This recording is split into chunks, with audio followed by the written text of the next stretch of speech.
अस्सलाम वालेकुम दोस्तों, क्या आप जानते हैं कि अल्लाह ताला ने कुरान पाक में एक छोटी सी काली चिवांटी का जिक्र किया है और उसके नाम से पूरा सूरा रखा है, सूरा अन-नमल। आज हम उसी ब्लैक गार्डन अंत के पूरे अमेजिंग वर्ल्ड को कुरान की रोशनी में देखते हैं। रेडी? चलिए शुरू करते हैं। ब्लैक गार्डन अंत, ये छोटी सी काली चींटी जिसे साइंस लेसियस नाइजर कहते हैं, दुनिया भर में अल्लाह की कुदरत का एक जबरदस्त निशान है। जैसे कुरान मजीद की सूरा अन-नमल में अल्लाह ताला फरमाते हैं, जब वो चिवांटियों के मैदान में पहुंचे तो एक चिवांटी ने कहा, ऐ चिवांटियों, अपने अपने घर में घुस जाओ, ऐसा ना हो कि बेखबरी में सुलेमान और उसका लश्कर तुम्हें रोन दे। इस आयत से साबित होता है कि अल्लाह ने इन छोटी सी मखलूक को भी हिकमत और ऑर्गेनाइजेशन दिया है। आज हम इसी अंत के hunting, food, nest, seasons, body parts और कम्युनिकेशन को डिटेल में समझते हैं। सब कुछ अल्लाह की परफेक्ट क्रिएशन का एग्जाम्पल। पहले बात करते हैं शिकार और खाना कलेक्ट करने की। ये ओमनिवोरस होती है, हर तरह का खाना खाती है। वर्कर एंड्स बाहर निकलती हैं, छोटे इंसेक्ट्स जैसे कैटरपिलर्स और बीटल्स को शिकार करती हैं। सबसे ज्यादा ये एफिड्स को अपना फार्म बनाती हैं और उनके हनी ड्यू को स्ट्रोक करके निकालती हैं। खाना मिलने पर ये फेरोमोन ट्रेल छोड़ती जाती है, एक केमिकल स्मेल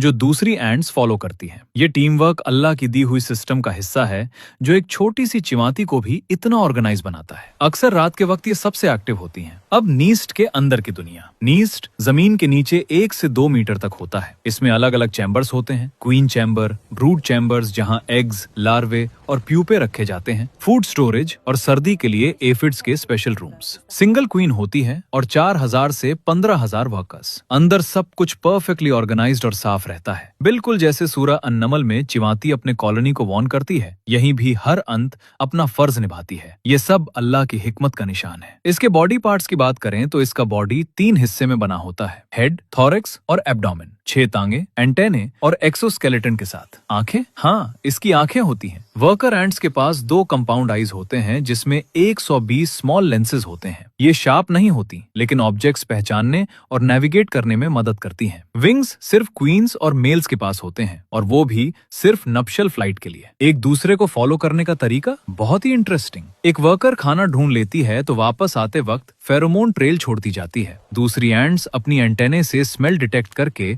उसी लाइन में फॉलो करती हैं। ये केमिकल कम्युनिकेशन अल्लाह की दी हुई सेंस है जो इन्हें इतना स्मार्ट बनाती है। मौसम के हिसाब से बिहेवियर। गर्मी के सीजन में ये सबसे एक्टिव होती हैं, खाना कलेक्ट करती हैं, ब्रूड बढ़ाती हैं और नप्टियल फ्लाइट होता है। सर्दी में ये डायपॉज मोड में चली जाती हैं, गहरे चैम्बर्स में क्लस्टर बनाकर बैठ जाती हैं, मेटाबॉलिज्म स्लो कर लेती हैं ताकि एनर्जी बचे। एफिड्स को भी अंदर लाकर रखती हैं। ये एडेप्टेशन भी अल्लाह की कुदरत का करिश्मा है। दोस्तों, ब्लैक गार्डन अंत छोटी होने के बावजूद बहुत इंटेलिजेंट और हार्ड वर्किंग है। ये गार्डन को एरेट करती है, पेस्ट कंट्रोल करती है और नेचर का इम्पोर्टेंट हिस्सा है। जैसे हजरत सुलेमान अलैहिस्सलाम ने अंत की बात सुनकर अल्लाह से शुक्र अदा किया था, हम भी इन छोटी सी मखलूक को देखकर अल्लाह की कुदरत पर शुक्र अदा करें। ये सब कुछ अल्लाह सुब्हानहू व तआला की परफेक्ट क्रिएशन का सबूत है। अगली बार जब आप गार्डन में इन एंड्स को लाइन में चलते देखें तो याद रखें, ये भी एक आयत अल्लाह है। जज़ाकल्लाह खैर फॉर वॉचिंग। अगर आपको ये वीडियो पसंद आया तो लाइक, शेयर और सब्सक्राइब करना ना भूलिए। अल्लाह हम सबको हिकमत अता फरमाए, आमीन।